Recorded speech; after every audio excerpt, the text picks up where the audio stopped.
कला केवल रंगों का विस्तार नहीं, बल्कि समय, समाज और संवेदनाओं का वो दस्तावेज है जो शब्दों के बिना भी बहुत कुछ कह जाता है। विश्व कला दिवस कला के महत्व को रेखांकित करने और वैश्विक कलाकार समुदाय को सम्मान देने का एक महत्वपूर्ण अवसर है। हर साल 15 अप्रैल को मनाया जाने वाला ये दिन महान कलाकार लियोनार्डो दा विंची की जयंती के रूप में समर्पित है, जिन्हें रचनात्मकता और ज्ञान के संगम का प्रतीक माना जाता है।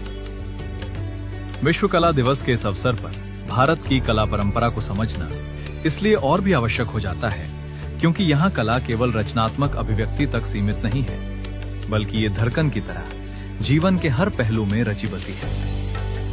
भारत की कला यात्रा हजारों वर्षों पुरानी है, जिसकी झलक हमें अजंता केव्स की भित्ति चित्रों में मिलती है, जहां दीवारों पर उकेरे गए चित्र न सिर्फ धार्मिक कथाओं को दर्शाते हैं, बल्कि उस समय के सामाजिक जीवन और सौंदर्य बोध को भी जीवंत कर देते हैं। भारत की लोक कलाएं इस देश की आत्मा को सबसे सरल और सशक्त रूप में सामने लाती हैं।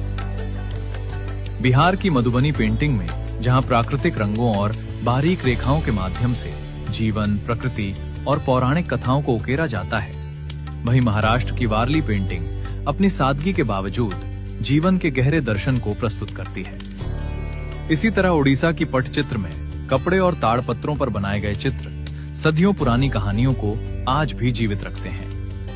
भारत में कला केवल चित्रों और शिल्प तक सीमित नहीं है, बल्कि ये नृत्य, संगीत और नाट्य परंपराओं में भी उतनी ही गहराई से रची बसी है। आज का युवा कलाकार पारंपरिक विरासत को आधुनिक तकनीक के साथ जोड़कर एक नई पहचान गढ़ रहा है, जहां डिजिटल आर्ट, स्ट्रीट आर्ट और सोशल मीडिया अभिव्यक्ति के नए और प्रभावशाली मंच बन चुके हैं। ये बदलाव दर्शाता है कि कला स्थिर नहीं, बल्कि निरंतर विकसित होने वाली एक जीवंत प्रक्रिया है। सरकार और विभिन्न संस्थाओं द्वारा आयोजित हुनर हाट, हस्तशिल्प मेले और डिजिटल प्लेटफॉर्म्स कलाकारों को नया मंच दे रहे हैं, जिससे उनकी कला को न केवल पहचान मिल रही है, बल्कि आर्थिक सशक्तिकरण का मार्ग भी खुल रहा है।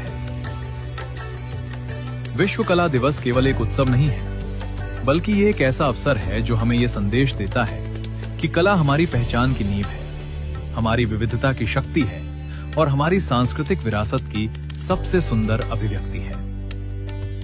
ये हमें एक दूसरे से जोड़ती है, नई सीख देती है और निरंतर प्रेरित करती है। इसीलिए इसे संजोना, संरक्षित रखना और आगे बढ़ाना हम सभी की सामूहिक जिम्मेदारी है।